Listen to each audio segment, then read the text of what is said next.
మెదక్ జిల్లా రామాయంపేట మండల కేంద్రంలో భారతీయ జనతా పార్టీ మండల శాఖ ఆధ్వర్యంలో భారీ విజయోత్సవ ర్యాలీ నిర్వహించారు. మండల పార్టీ అధ్యక్షుడు దయానంద్ రెడ్డి ఆధ్వర్యంలో అంబేద్కర్ చౌరస్తా నుంచి డీజే సౌండ్తో నృత్యాలు చేస్తూ టపాకాయలు కాలుస్తూ పురవీధుల గుండా శోభయాత్ర నిర్వహించారు. పార్లమెంట్ ఎన్నికల్లో రఘునందనరావు గెలిపించిన ఓటర్లకు ఈ సందర్భంగా వారు ధన్యవాదాలు తెలియజేశారు.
ఎన్నికల సందర్భంగా మొన్న జరిగినటువంటి ఎన్నికల్లో నిన్న జరిగిన కౌంటింగ్ లో నరేంద్ర మోడీ గారి నాయకత్వంలో ఇక్కడ ఉన్నటువంటి కిషన్ రెడ్డి గారి నాయకత్వంలో ఇక్కడ పోటీ చేసినటువంటి బీజేపీ అభ్యర్థి అయినటువంటి బాబు నిన్న 33,000 మెజార్టీతో గెలిపించి పంపించడం జరిగింది.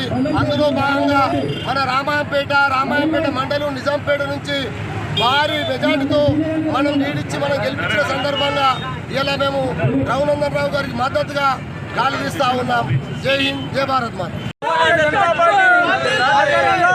మరి మొన్న నిలబడ్డటువంటి మన మాధవని రఘునందనరావు గారు బీజేపీ అభ్యర్థి ఆయనకు మరి ఈరోజు మెదక్ పార్లమెంట్లో భాగంగా మంచి మెజార్టీతో 33,000 చిల్లర భారీ మెజార్టీతో ఈరోజు రఘునందనరావు గారు మరి మెదక్ పార్లమెంట్లో గెలుపడం జరిగింది.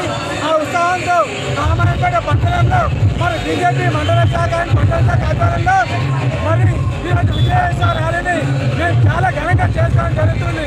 కాబట్టి ఇక్కడ కార్యకర్తలందరూ కూడా ఎంతో సంతోషంగా సరదాగా మరి యొక్క కార్యక్రమంలో పాల్గొని ఈ విషయాన్ని బాగా ఎంజాయ్ చేయడం జరుగుతుంది.